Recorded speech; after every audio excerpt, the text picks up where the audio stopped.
Your life force is you. It's your power. You're never disconnected from it. Whatever at the level of the psyche makes you feel that somehow unsurmountable amount of energy is required to know this, is that there is no power out there in the universe that is capable to somehow incumber you in any way. And you will learn that. And once you know that, you are free. Anywhere, everywhere.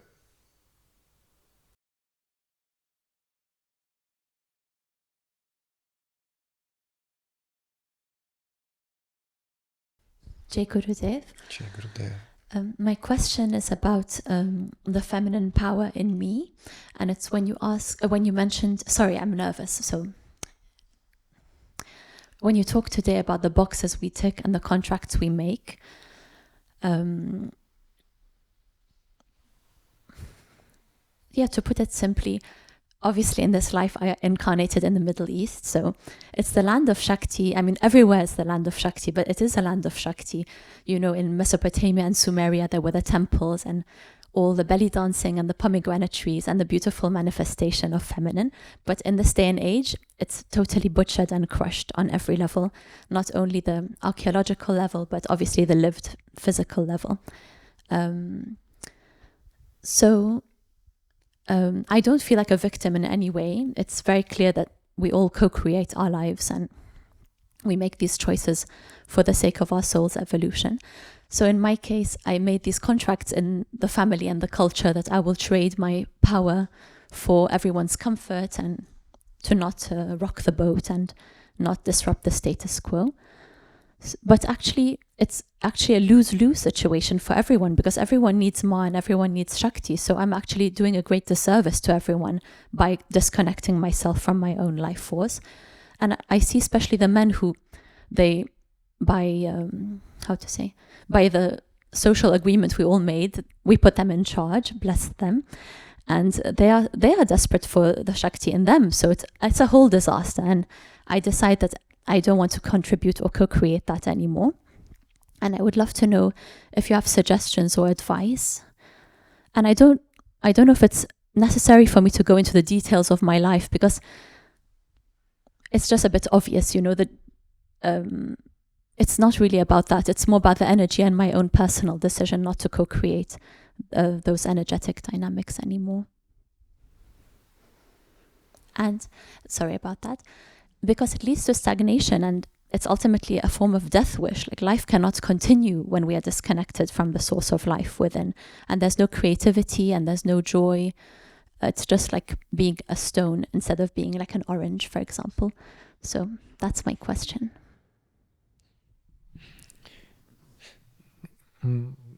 What is the question? The question is, I actually feel very disconnected from the life force in me, and it's on a physical and energetic level. Of course, I feel shy to ask this question because of my cultural context, but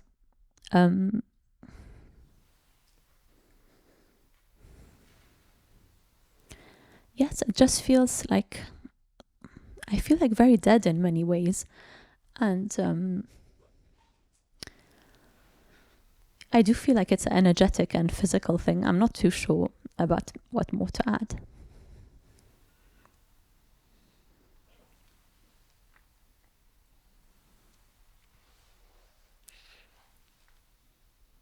I understand very clearly what you're bringing out into the open. But so that there is no misunderstanding, because words are used here, and words are infested with meaning. You know, one cannot be disconnected from one's life force. So it's only a matter of speech. No one can be disconnected from life force for a split of a second. Because life force is all there is. It's life force that connects everything. Life force is what connects here, animate and inanimate, as it were.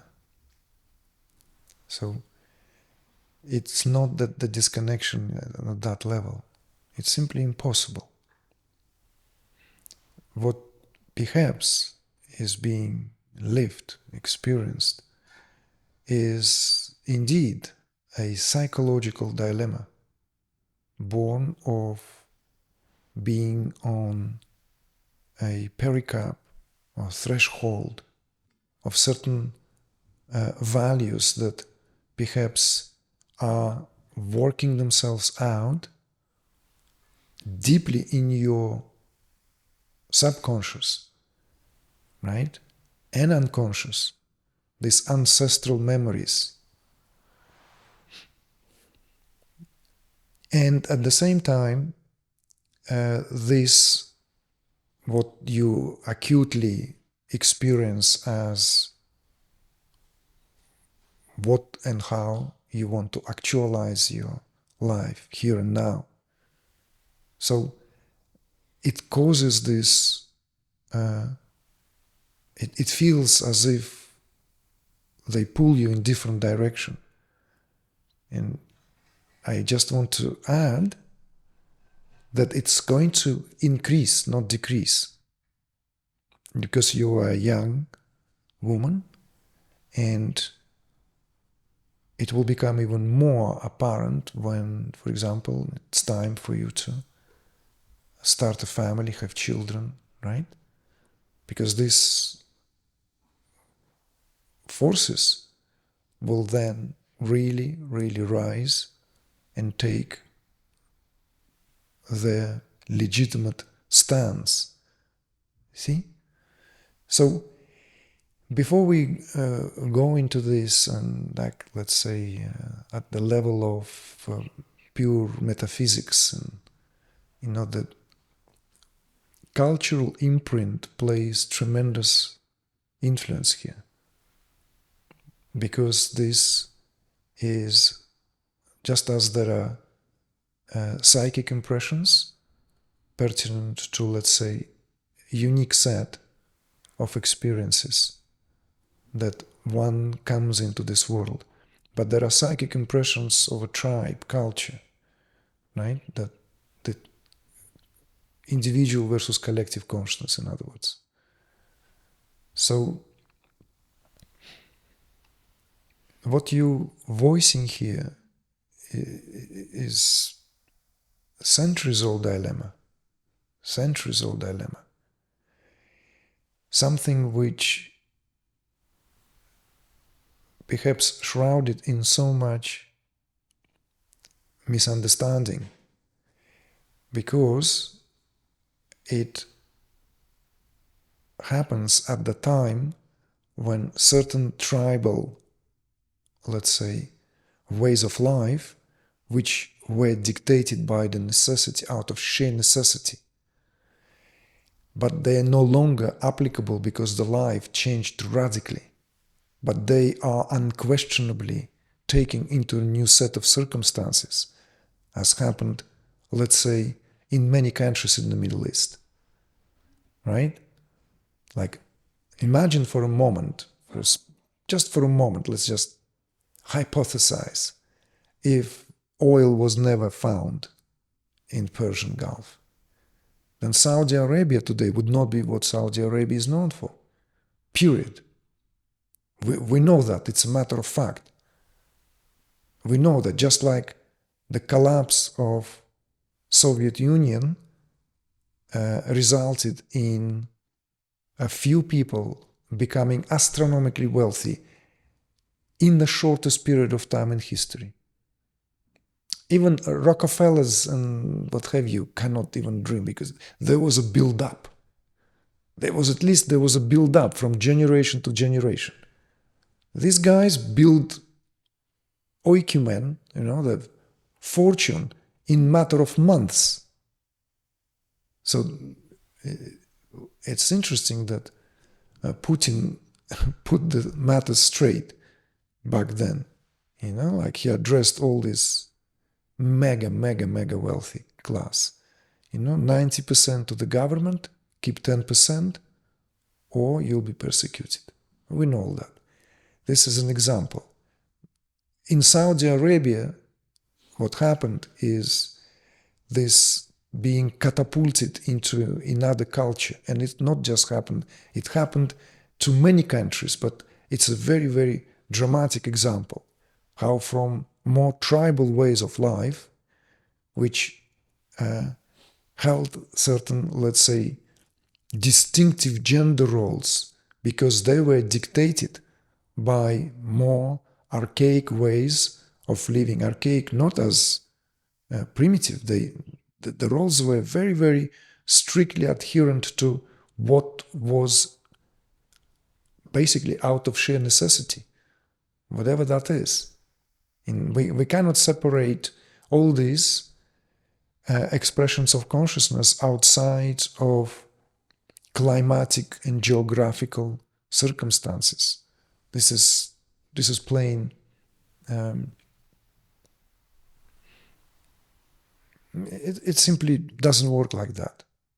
That these influences influence language, manner of speech, the way of the language, cadence of the language, all influenced by that. So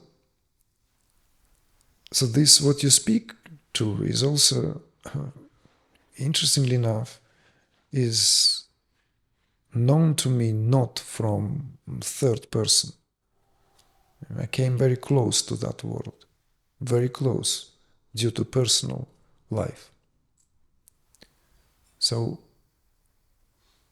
and observe that firsthand.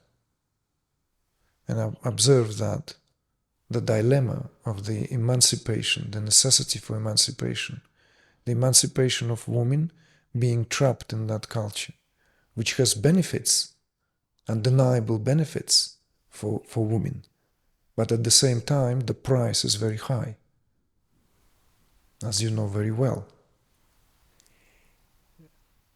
So let's say this is the outer set of circumstances, but on an energetic level, what you are faced with is nothing new. You are faced with the same dilemma many women faced with, but in a different way.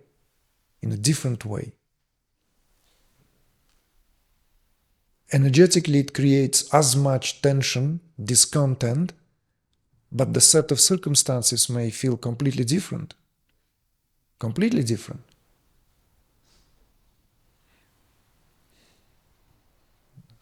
So, what to do?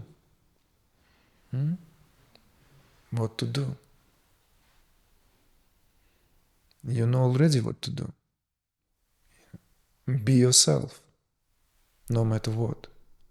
Just be yourself. And with every bit with what it means. See?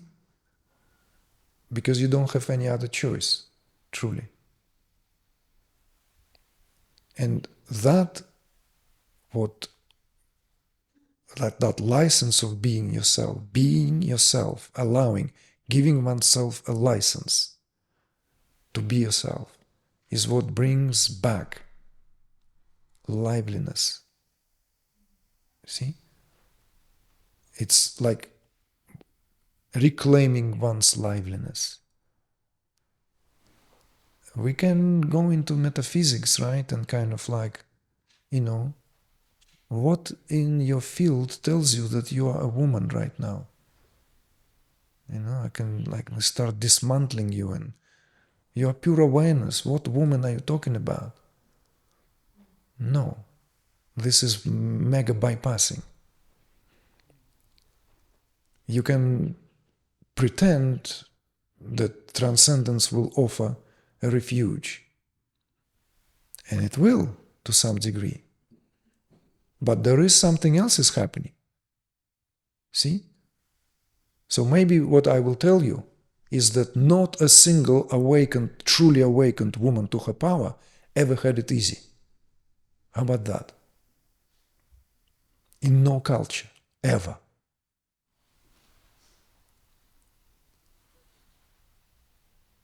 Because it's uncontainable force. Uncontainable. So of course it was always feared, always, in all ways, to be prevented. See?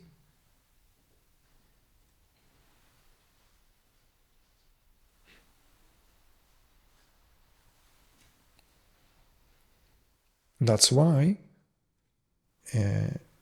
it's not a surprise that you will seek, you will look and find your spiritual family. It's inevitable, see? And I'm not saying that this necessarily is your spiritual family. You are, of course, a family if you feel it. This is your family. But that's what happens. We break connections that are keeping us prisoners to these conditionings that are ancestrally are here to be dealt with. And we look for a kindred spirits. See? Why do you think secret orders, why Sufis were creating orders?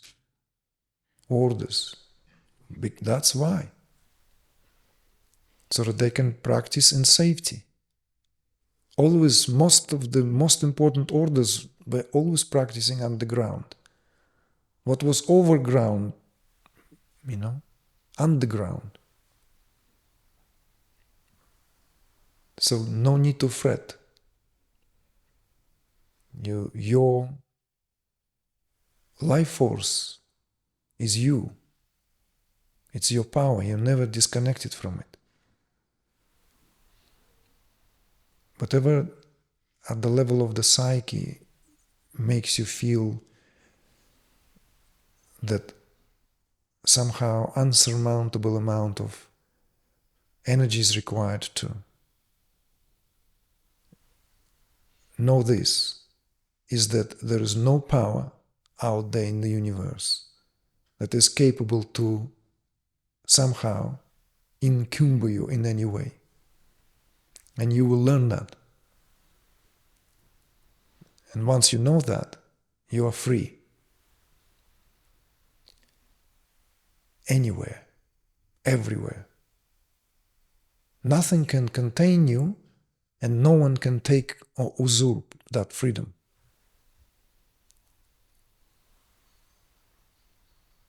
No power in the universe exists that can usurp that freedom.